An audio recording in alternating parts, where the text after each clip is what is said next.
Please welcome to the stage, Mike Zakarian.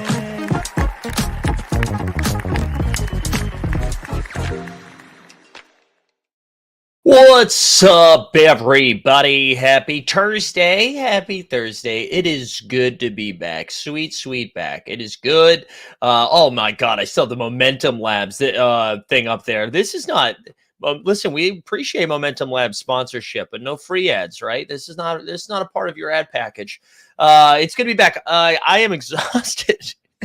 I feel like I talked so much this week, fresh off of 3 shows. For those on the Team Hold So Rare side of things, we just dropped Value Hunting this morning. Got up early, baby. The grind. Respect the grind. Respect the hustle. Good to be back, though. Watched a lot of basketball last night. Felt locked into what was going on. We had a fun underdog sweat that I got rugged on by our podcast P. But other than that, it's good. It's good to be back. Who's here this morning? Sneeps, good morning to you, Sneeps. Good morning, Keeper. Happy National Personal Space Day, says Snoopaloop. We like that. Hit the like button. Good morning, Sawyer. There you go, Jump Shoot. There you go, Common Man. Let's go.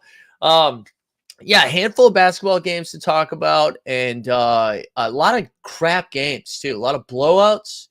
Just not as fun as we'd like to see. Yeah, my birthday is Sunday. I will not be 40 though. I will not be 40. Not yet. Not yet, bitches. We'll be 39. We'll be turning 39 on Sunday. That's probably offensive, right? But yeah, we'll be turning 39 on Sunday. And, I don't know, existential crisis is all around you. 39, turn it on YouTube every day for free for the most part. Just constantly being let down by those around you, it's therapy. Yeah, there we go. That's I want everybody to do it. But yeah, no, things are good, and so that'll be on Sunday, and then on Wednesday we're getting on a plane to LAX. We're going to Vegas though, and then we'll be going to We'll be going to Bill Simmons' podcast on Wednesday night. Trying to get autographs. I'm just kidding. We're going to the podcast on Wednesday. Thursday, we are going to some semifinals action. And then Friday, I don't know, just getting after it on Friday, making some poor decisions. And then on Saturday, the finals. And then on Sunday, I'm going to the Raiders-Vikings game, I think. Hopefully Justin Jefferson's returned for that one. Maybe Antonio Pierce will do some weird stuff. So a jam-packed upcoming weekend, which I'm excited about. I'm excited to get out there. I think I've said this before, but I've only done Vegas in July for the most part. I think one other time with an ex-girlfriend back in like 2010, 2011 maybe, and that was a terrible time. We had a really bad time. Are you meeting up with? I don't know if Skeets is going to be there. I saw Skeets' short yesterday. He might be going now that Shea Serrano quote tweeted him. There's a chance he's going to be out there. I know Coach Stark Holmes is going to be out there. I'm excited to see him. I think Jay Webb is going to be out there. Excited to see him as well. Jay Catch, Justin Catchins from the 89 Cavs. My dad's friend Jeff. I know I'm seeing all those boys. So looking forward to that. Got to go back to the Best Friend restaurant. Get some more Korean barbecue. I'm really excited. I am excited. I feel like we've been going like Ireland was such a great trip. It's gonna be it's definitely different vibes than Ireland. So I'm kind of excited. I also am a big fan of traveling solo. I don't know what it is. That's not a shot at my wife. I love traveling with my wife too. There is something about like just I like maybe this is why I like living in cities too. There is something cool about being by yourself around a lot of people. I don't know if other people feel that way. Maybe that's like an anxiety riddled thing for a lot of people, but I don't know. For me, I kind of like that. There's something I don't know. There's something I feel like mysterious, you know? Nobody knows what's going on. Are you upset you didn't get any IST Hennessy? Yeah, but it makes sense. It makes sense we didn't get any. I think it makes sense. Mike, does your shirt say dirt? Yeah, my shirt does say dirt. I've been on a softball team in New York for since as long as I've lived here, so 9 years. And our softball team name it used to be the purple team while we had orange shirts, and then about 5 years ago we switched to dirt. And I forget we got there from there was somebody that we were playing a team and somebody slid into second and they were safe and they got up and said eat that ass, and then so ever since then that became our mantra, even though that was said against us, that we would say we're going to eat that ass. So then we would do spoonfuls, and that's why you can see a spoon above the dirt here. So every time we would do it, we'd go we'd eat that ass, and that's where it comes from. So it's super offensive, probably. Not that it's offensive. What's the right word? Crass. You know, the funniest thing about it too is this was probably 3 years ago. This is pre-COVID, I think, so maybe longer than that. We were out there one night. We're playing some softball, or one afternoon. So what we do, we had like a 12 p.m. game. We won that game. We go get margaritas across the street. They have like margaritas to go from this place called the Turkey's Nest in Williamsburg. And then we would just come back out to the field. And this was late. This was October too. This was like fall ball. It was around this time, or a month ago. Or a month ago's time. And we get, a little buzz. And then we just, because you travel all the way over there for 45 minutes to like a 60-minute game kind of feels dumb. So we're like, let's get some margs in us. And then we'll go do like some BP, maybe a scrimmage. And so we're out there, and it's late now. Like we've had a few of those margs, and all of a sudden you kind of see like some, like when you see someone, you're like, oh, that's an undercover cop for sure. There's a lot of that, right? There was a lot of like, well, what's going on? And then I was like, maybe I've had too many marks. And all of a sudden, somebody approaches us and they're like, hey, I'm with the mayor. He would like to play softball with you guys. And we're like, whoa, the mayor. Oh, we're like, okay, dude, get the fuck out of here. Like, the mayor's not playing softball with us. And then Bill de Blasio rolls right through to play some softball. And it was, he was really nice. My takeaway anytime I meet somebody like that is it makes sense, because you have to be so damn charismatic. Like whether you agree or disagree with any of their platform or politics or anything like that, you have to be so damn charismatic to just get hundreds of thousands of people to vote for you, right? And he was Kelsey's brother, who is on the spectrum, was visiting us that weekend. So he was playing with us, and he's hilarious. He's so fucking funny. But he was really he was great with Ryan. That's his name. And gave him like an FDNY hat and played with us for like 2 or 3 hours. And then they exchanged like contact information with somebody on our team to set up like more games. Like he had a really good time. What was really funny about it is because in that moment, you're kind of like, holy shit, we're playing softball with the mayor of New York City. Like, oh my God. It was like, I think like 2 weeks later, 2 weeks later, he basically said something in a statement or a past song. I forget what it was, but basically it was like, it is fine for the NYPD to tase people for fare evasion for the subway. and then I swear to God, so this comes out no less than 24 hours later. You go on Twitter or on Instagram, and de Blasio has tweeted out a photo of all of us with him, because we took a photo at the end of the softball. And he was and shouts out, he was like, had a great time playing ball with Team Dirt over in Brooklyn. And I swear the timing of it was so funny. There was this email thread within our softball team being like, oh man, we really got to rethink of like what we're doing. It was so funny. It was so funny. Oh man, it was good. It was good. But yeah, that was the de Blasio story. That was good. I forget how that came up. Oh yeah, Sneeps asked about the shirt. 3DH says eating that ass being pre-COVID makes sense. Yeah. do a post-COVID too. Get after it, you know? Anyways, I apologize for the gross, crass start. We talking about tasing. Yeah, better than using guns. Yeah, I guess that is a good point, Jump Shoot. I don't know. I think tasing people for 275 is tough. It's tough. That might be a little too extreme. All right, I don't know. Anything else about my softball days you guys need to get into? Are we good to go? We good to talk some actual sports, some basketball? Speaking of eating that, no, I don't have a good transition. Tesla in the chat saying Ronnie DeSantis holding beer challenges this theory. That's true. That is true. I know. I really will say, man, he was like incredibly charismatic, which again, all that makes sense. Like whenever I've met a few, who was another one? I met, Mitt Romney a couple of times because he was doing some campaign thing in Boston that was like right outside where I used to be. I've met Ted Kennedy. I met Ted fucking Kennedy a couple of times. Yeah, and yeah, so there we go. They've all been incredibly charismatic. Ted was definitely drunk when I met him, though. That's for sure. Do you bat right-handed and throw right-handed? Yeah, I switch hit. I can switch hit, but mostly all my power comes from right. And yeah, I throw right-handed too. So there you go. Yeah, you can get into some stats if you want. I still hold the stolen base record at Emmanuel College from 2000. What was it? 2003 to 2000. What was it? I can't remember. But yeah, we're still out there, baby. We're still out there. All right, let's go. Let's dive into some of the hoops. Let's go. Let's dive into some of the hoops. So a lot of blowouts last night. A lot of stuff that I was like excited to watch that got out of hand. Let's start with the drop. Let's start with a drop. Where is it? Detroit basketball. Man, the Pistons suck, dude. The Pistons are tough. Monty, man, like I watched a lot of this game because it was the first one up. I had it on while I was cooking some dinner, made some jambalaya last night. And Ausar Thompson, arguably the best player on the Pistons already. Cade Cunningham is great, but real highs and lows. Ausar Thompson, I think he checks out 5 minutes into the game. So right around the 7-minute mark, Ausar Thompson checks out.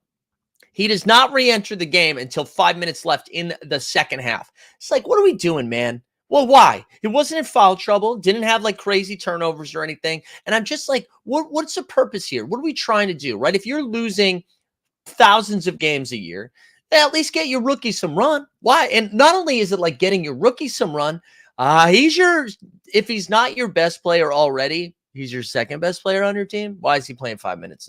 I think he ended up playing 10 minutes in the first half, 10 of a possible 24. That's an average of 20 minutes a game. He should be playing 34, 35 minutes a game. It's dumb. Anthony Davis came in like a wrecking ball. He was awesome. He had 28 points, 16 boards, 4 dimes, 4 stocks.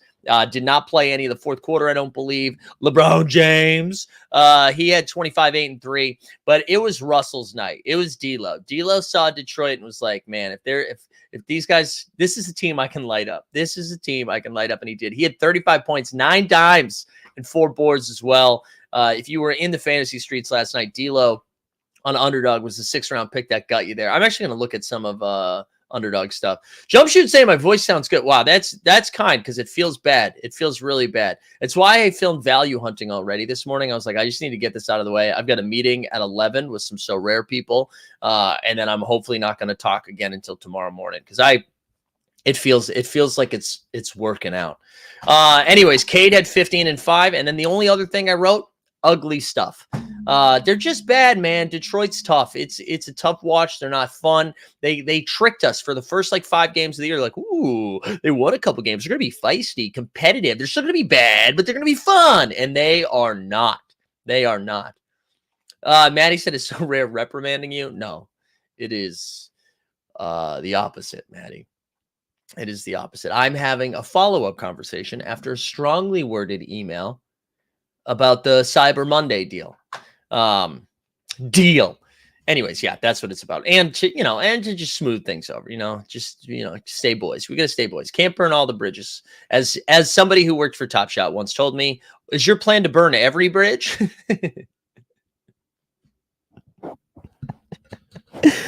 Oh, yes, it is. It is. That is my plan. My plan is to let it, as Usher once said, let it burn. God, Guys, I'm tired. This could get bad. We could end it all today. I feel like this could be our last stream just based on my energy right now. That made it sound like I was going to hurt myself. I just mean I was going to cancel myself on stream. That's all I meant. Yeah, bonjour, mon ami. We'll do some French for him. All right, Magic beat the Wizards. Everybody tune into this. Was everyone locked in for Orlando? Best part about this, I don't know if you've seen this clip going around. We put a YouTube short about it. Jalen Suggs throws an alley-oop. Was it to Cole Anthony or Anthony Black? I think an Anthony was involved. Throws an alley-oop. And so, like, throws it, but he's running full speed as he throws it. So then kind of comes behind the backboard and then gives us one of these into the camera like LeBron James and Dwayne Wade. And I think I'm going both ways on this. I think some people are like, dude, that's so corny, dude. You're Jalen Suggs. You're not LeBron James. Absolutely not. I think I'm going to lean the other way. I think that's awesome. I think more people should be recreating stuff like that. I think it's disrespectful to the Washington Wizards, but like in a good way. I love that. I feel like everybody should try to punk the Wizards right now. I think that's what they should be doing. So I'm here for it. I'm here for it. Suggs had 22 points, 3 boards, and 3 dives. Cole Anthony was the guy off the bench. This is what's kind of fun about this Magic team, man. One game, it's Mo Wagner dropping 27 off the bench. The next game, it's Cole Anthony. I know they got Anthony Black starting for them, but Cole Anthony seems to be the guy. If I, over my 3-year run doing this, I think my biggest L in basketball terms is Cole Anthony. Right? I think I was pretty out on him early. And I think I was out because everyone else was so excited about it. I was like, can we relax a little bit? He is great, man. And he's in that 6th man of the year conversation. I don't know if it's even that close right now. He's been great. So, yeah, he had 25, 6, and 5. Paolo had a bad game, too. So, for them to drop almost 140, Paolo had 6 points, right? Franz Wagner had a good game. He had 31 and 6. Jordan Poole, 19 and 5. Congrats. Kuz had 23 and 6, and then Denny Avdia, 22, 5 and 4. But hey, Orlando keeps beating the teams in front of them, man. We're going to take some time looking at the standings and maybe the Golden State Warriors a little bit. But I just want to give Orlando some love because I know they didn't qualify for the in-season tournament, and no fault of their own. They've been good basketball, and they're playing good basketball and hanging on top of towards the Eastern Conference. You love to see it. All right, we the North. I think it was it Skeets or somebody who follows Toronto was like, just when I you like, what's that? Just when I thought I was out, you pulled me back in. Is that Dumb and Dumber? I can't remember. Anyways, Raptors beat the Suns. It's a good win for them. KD returned, and you're like, oh, KD returned, but maybe he was rusty. KD dropped 36 and 4. Raps won 112-105. Siakam had 19 and 14 with 6. I'm sorry, that's Nurk's. And Nurk's line was 19 points, 14 boards, and 6. If you told me KD scored 30 and then Nurk had a big double-double like that, I'd be like, oh, Phoenix won. But Siakam had 22 and 9. Scotty Barnes, who I believe in his press game post-conference said he had that dog in him. He had 23, 7 and 4. And then, you know what, a name we haven't said in a while? Precious Achiuwa had a double-double off the bench, 14 and 10. So there you go, Toronto. It's going to be infuriating. Tesla, you still here? It's going to be infuriating to be a Toronto fan right now because you see games like this, and it's like we can beat Phoenix, man. We can defend anybody. We're long, we're weird. We can defend anybody. We can beat Phoenix at home, and then you go and lose like dumb games. That good point by Tesla. KD did have to work for that. 30 shots, 30 points on 30 shots. I think he got a couple extra shots too. Devin Booker went to the locker room for a little bit. And then I was like, oh no. But he came back. He's fine. We were just, the second we pump up Phoenix, like, oh, I got to put some respect on Phoenix's name. They come back and they lose the game to Toronto. But whatever. Good win for the Raps. We the North. Drink a Molson. Everybody wins. All right, next up, Memphis. Memphis got another W, baby. Like the Grizz. They win 105-91. Lauri Markkanen was missing. No Lauri last night. He missed his 3rd straight game. Utah had won 2 in a row without Lauri, but both against the Pellies. No dice that night. Johnny Collins had 17 and 4. Clarkson had 12 and 5. I felt like we haven't talked about Jaren Jackson Jr. having a big block party in a while. He had 20.6 boards and 6 blocks. Good blocks for him. Desmond Bane had 17 and 9, and then we had a little bit of a Zaire Williams sighting 15 and 8. This is the 3rd consecutive game where you feel like, Utah doesn't play a ton of defense. Maybe Walker Kessler's back, and that's part of the reason, but you're like, oh, they're going to be running up and down. It's going to be high scoring. and everybody sucks. Like this is like the third low scoring game in a row with the Utah Jazz. Even with like I don't know, I just you would think a team would put 130 on them, but it hasn't happened yet. So it's saying that the lack of shooting is severely limiting a higher ceiling for the Raptors, encouraging to see Scotty take over in the fourth quarter. Yeah. More Scotty leaps, please. But anyways, Memphis gets a dub. We'll look at the standings. I think 8 more games left before Ja Morant returns to action. Who knows? Maybe. Who knows? Good win for Memphis. All right, only a couple games left. Pellies. The Pellies get a win over Philadelphia, 124-114. After losing 2 in a row to Utah, they come back and get a dub against Philly. Right before lock, Joel Embiid coughed and was ruled out with an illness. And, I was like, oh, Paul Reed, baby. Get some mud in there. Get Paul Reed. Philly starts Marcus Morris Sr. at the 5. No thanks. Zach Morris, greater than sign, Marcus Morris Sr. Give me Zach over Marcus. It's like that. Once I saw that, I was like, oh, it's a wrap. Maxey had an awful first half. I'm about to give you his line, but it did not look good. He had 33 points, right? So you're like, ooh, good game for Maxey. It was not a good game. It was high volume, not great. Melton had 17 and 6. CJ McCollum returned. And played 28 minutes in his first game back. So that was great to see that he seems to be like in game shape. And he had 25 and 4 in those 28 minutes. And then Zion Williamson. Zion had 33 points, 8 boards, 6 dimes, and 3 steals. Only 2 turnovers. Very efficient game from Zion. With no Embiid, Marcus Morris is going to match up against him. And if it's not Marcus Morris, it's Tobias Harris. Like, Zion could do whatever he wanted in that game. It was funny, too. Like, in his first, like, 2 rotations, I think he only had, like, 6 or 8 points. But he started the game where it was, like, 6 points, 5 boards, 5 dimes. I was like, ooh, Zion. Zion looking like Rajon Rondo out there. But good win for the Pellies. Again, if you're Philly, whatever, dude. You didn't have Embiid. I don't think Embiid had missed a game, or maybe that's only the second game he's missed this year. So you don't freak out. You're like, whatever. Take some time. The Denver Nuggets played their arch rivals last night, the Houston Rockets. And the Rockets have just been dominating Denver this year. But no Freddie VanVleet. He got ruled out before the game. And Jokic, I think Jokic was like, hey, listen, dude, I love Şengün. Şengün's a good guy. Love to see what he's doing out there. It's been a little too much hype on Şengün. And Jokic dunked right on him, right on his head, put one on him. You don't see Jokic doing little monster dunks. And honestly, it wasn't a monster dunk. It's not like he got like two inches off the ground. But big game from Jokic, man. Almost had a triple-double at halftime. Finished the game with 32 points, 15 dimes, 10 boards. I think somebody tweeted out it's his 15th game with 15 or more assists or something crazy like that. Good news for Denver. Jamal Murray returned. Aaron Gordon missed his 3rd consecutive game, but Jamal Murray came back in his first game back, played 22 minutes, had 16 points, 6 boards, and 6 dimes. Good to have Jamal back. Şengün had 22, 7, and 4. And then Jalen Green, with no Freddie, Jalen Green cooked a little bit, 26, 9, and 6. Solid performance from Jalen Green, but it comes in an L. Denver bounces back after a little sloppy start. Hopefully Murray's good to go now, too. The 22 minutes is promising. Looked fine.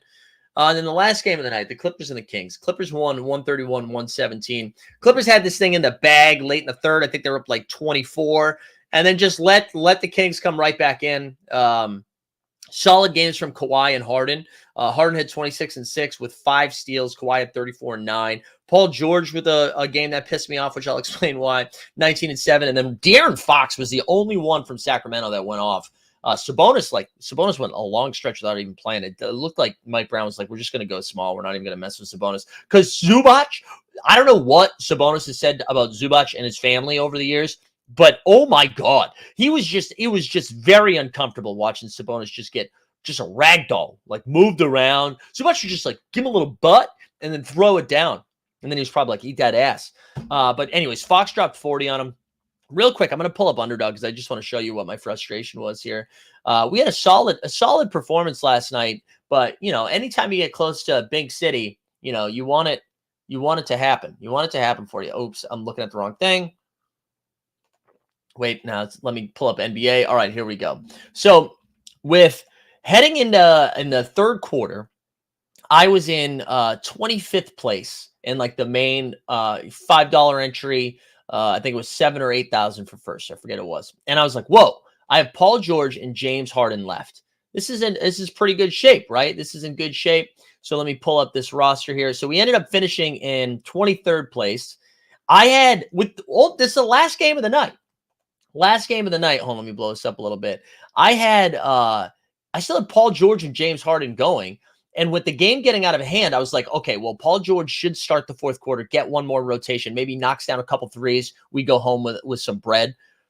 And I swear to God, George like lost points. He finished with 32 fantasy. But look at this roster. We took Jokic with our first pick, then went Paul George and Zion, Yusuf Nurkic, James Harden, D'Lo. I mean, it was just well done here. But yeah, so I finished with 319.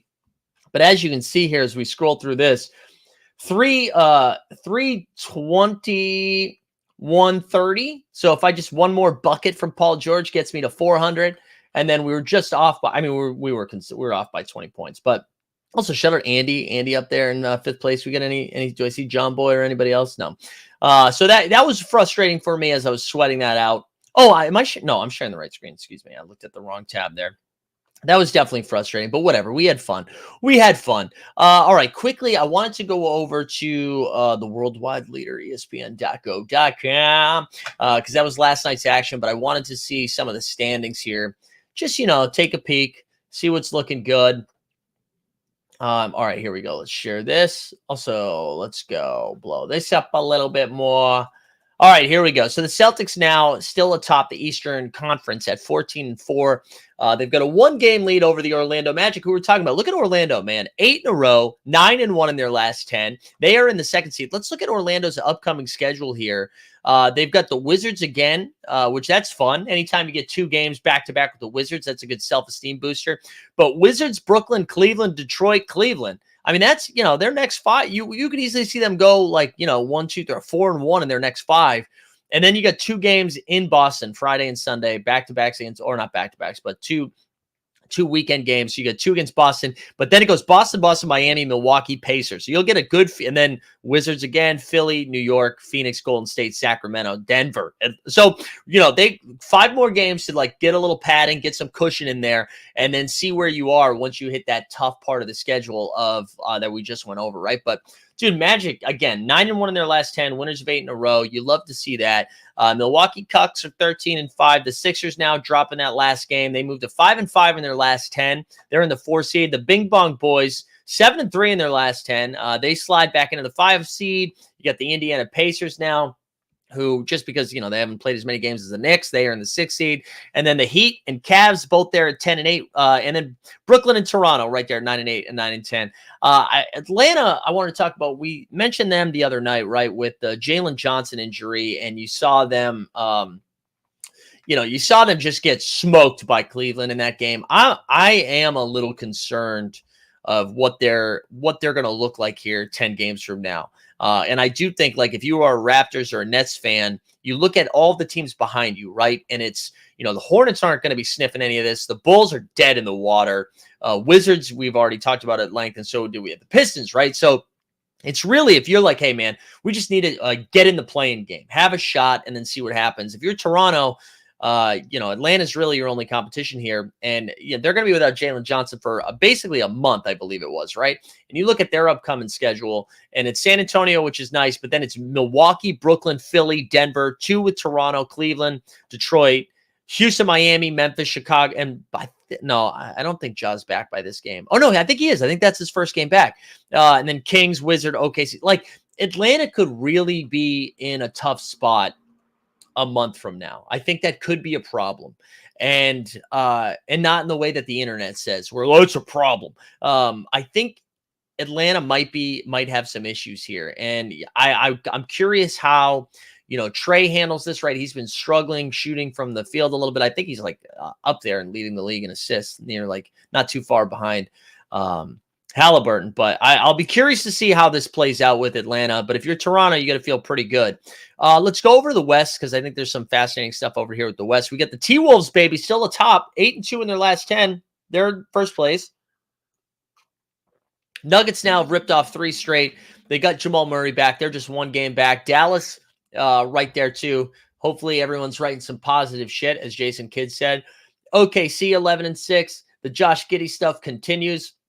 Not going to weigh in on that anymore. We've talked about it enough, but I imagine he's playing again tonight. I know they're in action. They're in the 4-hole. Suns, after, again, pumping them up, drop a game. They're now 11-7. The Kings drop one. They're 10-7. Lakers and 11-8. Pelly's 10-9. Rockets now back at. It feels like the Rockets are 5 games over 500. I feel like every time we tune into Houston, we're like, wow, man, Houston with another big dub. Also, I see We the People. Good to see you, sir. Another big dub from Houston. Then you look up and you're like, oh, actually, they are 500. Clippers, with their win, are now in the 10-hole, 1 game below 500. And then we got Golden State, who I wanted to talk about here in a second. They're 8-10. They're 2-8 in their last 10. And then, anyways, Utah's got 6 wins on the season. Then Portland with 5. Grizz are 4-13, and then the Spurs are 4-13. Now, Grizz being 4-13, they get Ja back soon. Maybe they can creep up to this play-in action once he's back. But let's look at Golden State here. So I don't know if you guys saw the news. We put him on the thumbnail. Elfrid Payton is going to miss a ton of time. Yeah,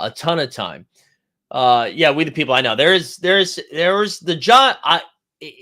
I don't want to say that the NBA is not doing the right thing here with the Giddey investigation because I don't know what's actually happening. But the takeaway can be maybe Ja was suspended for too long. I do agree with that. But anyway, so let's look at the Warriors' schedule, right? They lose Payton for, I think, a while. That seems to be like it's a pretty bad injury. So they don't have Payton anymore. The vibes are weird. Like Clay seems very unhappy. Draymond has been mental case. Moses Moody's been out playing almost every starter not named Steph Curry. Like I would take like Steph. I mean, obviously you're playing Wiggins and Clay and all those guys over him, but I mean he's been out playing Clay. That's for damn sure. And Steve Kerr, I think, just continues to go back to the well with Clay. But here we go. Here's some upcoming games: 2 against the Clippers, right? 2 against the Clips. Then you get the 1 at home and away. Then you have Portland. And the Clippers are tonight, and they're on a back-to-back, so who knows? Maybe Golden State lucks into one right there. Then you got Portland at home, but then they go on the road for OKC, Phoenix, the Clippers. You got Brooklyn and Portland, Boston, Washington, Portland, Denver. So it's not that bad, but they're just, they don't have the depth. They don't have the depth, and the vibes feel a little off. Makes me a little bit nervous for the Golden State freaks, Makes me a little bit nervous, but anyways, that was all I wanted to go over today. We can look at what the schedule is for tonight. I actually thought we weren't going to have a ton of games tonight because that's usually what they do on Thursday. But they said, no, thank you, sir. We got plenty of games. The NBA TV games are Miami and Indiana.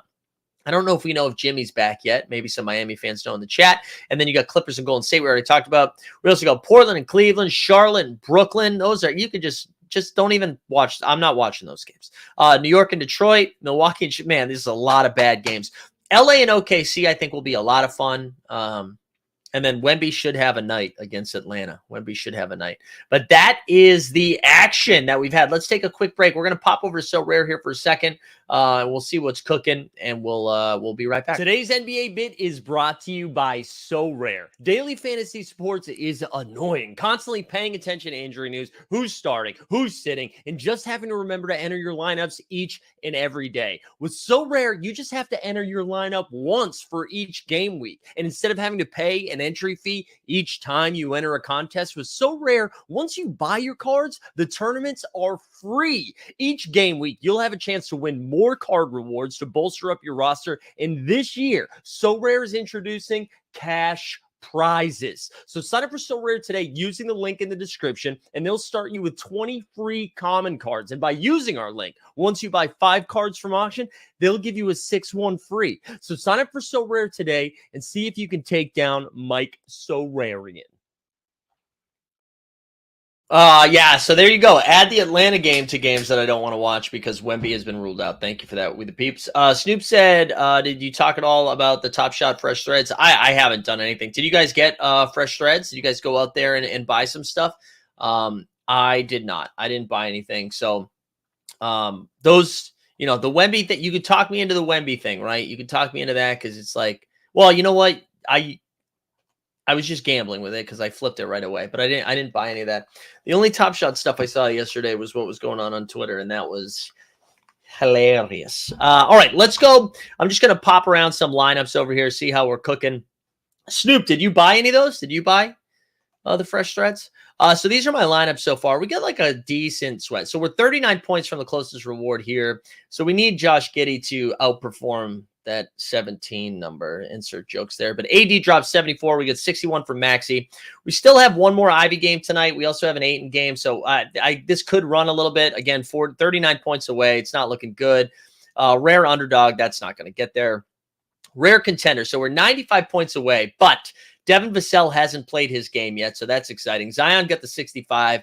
We punted with Kessler Edwards. Maybe we luck into some Day'Ron Sharpe and a Buddy Hield game. So that's not completely dead, but unlikely. The limited contender, we are cooking with this one. Right now, we're projected for a limited tier 2. We're in 126th place. We don't have any game. Oh, no, we have Dominating. We got Dominating still to go. So I had Ayton drop 38. Reggie with the 69. Nice. Zion with 61. Zaire with 30. And again, we just punted with Kessler Edwards. And I think that's it. Oh, this pickup is in 359. There you go. We're projecting for a tier 2 with a couple of guys still having a game left. But that's kind of how that's looking. I figured we'd go build my upcoming lineup, see what it looks like here. We'll start with the champion. We'll go to rare champs over here, see what this looks like. Let me check in on the chat just in case anybody said anything about fresh threads. Tired threads. No, so nobody got them. Nobody got any fresh threads. All right, so for champion, it is kind of wild here that Maxey is like my highest capped guy. Isn't that kind of crazy? My guess here, actually, you know what I'll do? I know we're a Momentum Labs house, right? So we'll look at those projections when we do some So Rare content. But I hope Billy Jackson's okay with me showing you this. I'll show you what, just in case you have bought... what's it called? Or if you were interested in top tier projections, it's pretty flashy, pretty fresh over here. So if we go to your collection, right, it'll load up all your cards, and then it's got an auto builder over here based on the projections, right? So you can see like Jokic here, cap 64, projection 65. Isn't that crazy? And it tells you if it's got a back-to-back, questionable, all status, all that stuff. But if you go over, so I'll go to rare, and then let's do champion first, and then you can just run it. It'll run it based on projections. It's telling me to play Kyrie and my MVP. Wow, this almost feels like it should just be a contender lineup, no? But it tells me to run out Kyrie, Giddey, Eric Gordon, Devin Vassell, and Zion Williamson with a score of 223. Now, that's not really a ceiling. So let's go over to contender and see what that looks like. Telling me to run out Vernon Carey, just take a 0, and then play Yuta, Giddey. Wow, they really liked Kyrie Irving this week. That's what we've learned. That is what we've learned, is that Kyrie projects really well. I think part of the reason is because they have 2 games, and it's not because they have 2 games. Maybe Lucas, it's one of them. Who knows? But anyways, that's why that one projects well.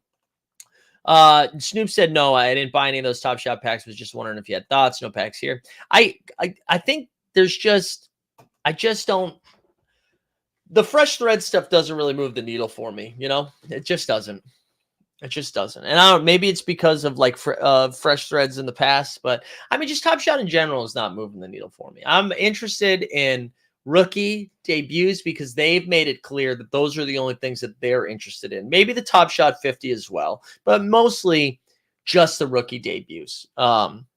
The discourse on Twitter was fascinating last night, though. I did see a lot of people coming out of the woodworks. I don't know if everything that happened with Mets, I don't know if that, like, people that were dormant for a while were like, oh, maybe I should, like, log in, see what my account valuation is like, and then everybody, like, sticking their fingers in their throat and throwing up. Because it did seem, I think a lot of people,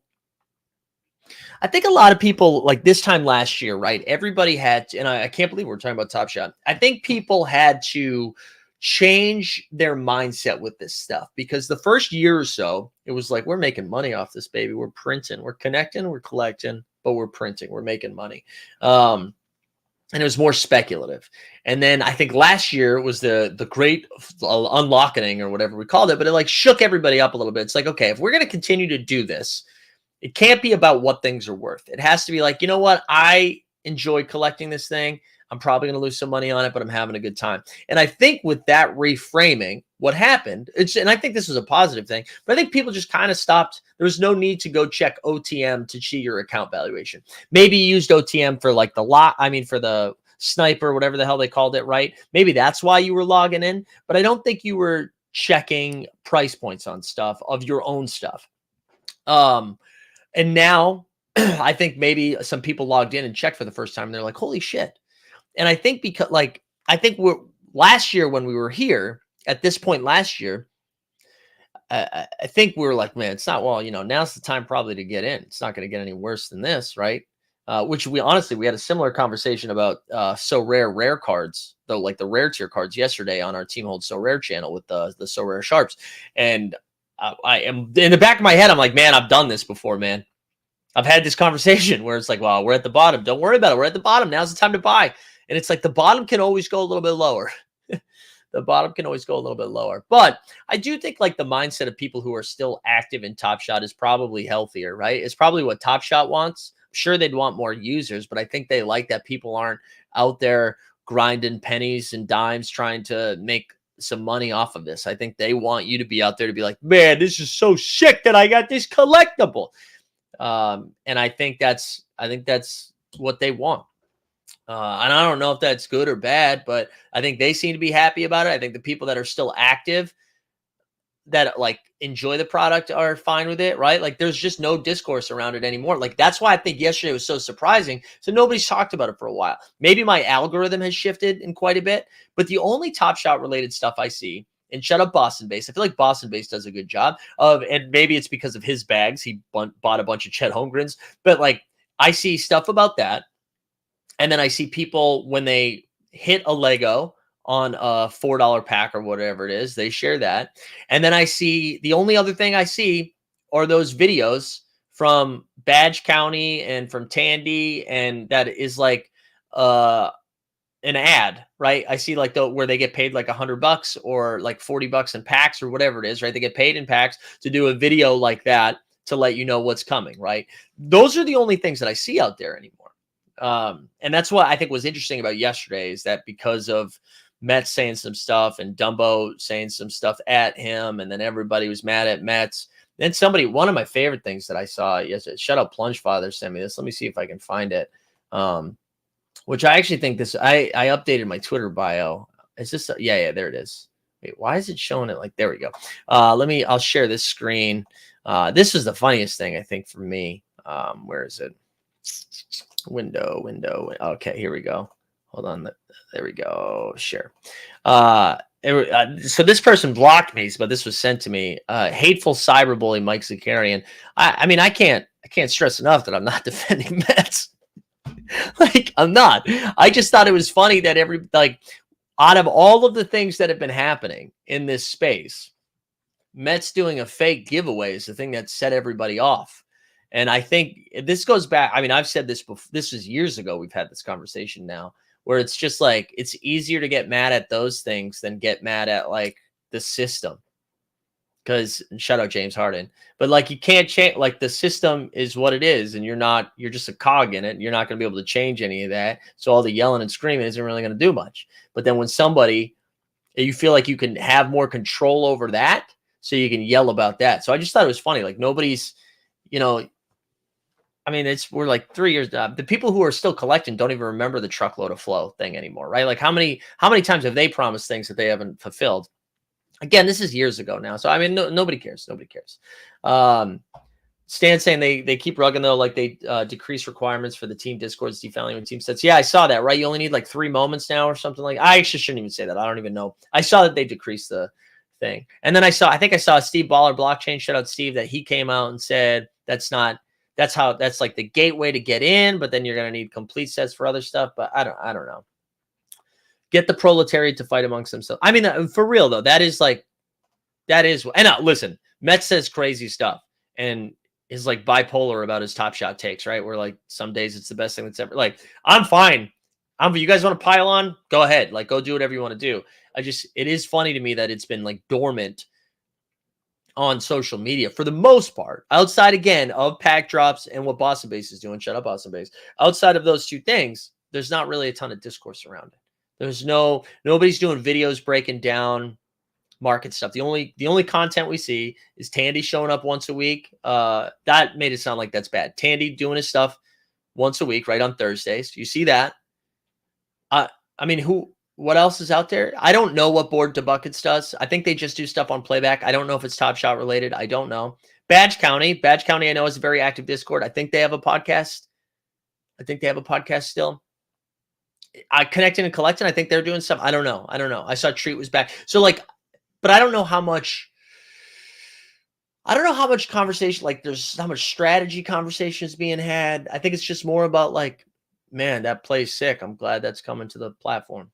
And maybe again, maybe that's what they want. Maybe that's what they want. So I feel like I'm no longer fired up about it, but I'm also not mad about it. I think they've come to a comfortable place where they're happy where they are. And in the words of Sheryl Crow, if it makes you happy, then why the hell are you so sad? Makes you wonder, makes you think. Here's what I found. Oops, Siri. Oh, I thought she was going to sing to us. Yeah, if it makes you happy, then why the hell are you so sad? Well, who hasn't been there before? Then why the hell are you so sad? Then why the hell are you so sad? Yeah, we do have to, use promo code Hold My Mouse for Disney Pinnacle. But yeah, there you go. That's it. I guess the First Mint still talks about Top Shot occasionally, right? In their weekly podcast. Although, if you buy their historical thing, you can remember what Top Shot used to be, right? Daryl Morey. Also, go do that stuff again, LG. Although I know LG's got some exciting personal stuff, so it makes sense that he's not spending time on that. Well, let's get Daryl Morey back. Ask Daryl Morey how's Ben Simmons Legos doing. How's his bags? All right, I think that's it. I don't know. Do I have anything else? Anything else you guys want to chit chat about? Just a reminder, this is we dropped our value hunting episode already on Team Hold So Rare because I was up early. So that's already up. Tomorrow we'll be back with the NBA bit over here. We'll also do the Underdog Happy Hour. I think we're going to do it at 2 p.m. 2 p.m. this Friday. I know it normally is at 3 p.m. It's going to be 2 p.m. this week because the Badge Bros, right? We do a lot of Underdog content. I don't know if you guys are familiar with the Badge Bros. They are fun follows if you are in the Underdog streets, whether it's for drafting or pick'ems or whatever. They also do a show at 3 p.m. I didn't realize it was at 3. So I don't want to stream when they're streaming. Don't want to cross streams. So yeah, we'll do it at 2 p.m. And then live before lock, we'll be back over at the Team Hold So Rare channel at 5:30. But I think that's it, gang. I think we did it. We talked a little bit about everything, right? We talked about eating ass. We talked about New York City politics. We talked about last night's basketball action. So Rare, Top Shot, Disney Pinnacles. We talked a little bit about it. One thing about Disney Pinnacle, I don't know if you saw this, but when Dapper announced the Disney Pinnacle thing, they said it was a partnership with Disney. And Disney came out like the next day and was like, it's not a partnership. And I thought that was really, they were like, we don't do partnerships. I thought that was really funny that they were like looking for clarification on that. That made me LOL. I forget what the language they ended up using, but anyways, that's it. I hope everybody has a great day. Happy Thursday. Good to see everybody. It was a smaller crowd this morning, but you know what? I appreciated each and every one of you for being here. So yeah, enjoy your Thirsty Thursday. We'll see you all tomorrow. I'm going to go drink some tea.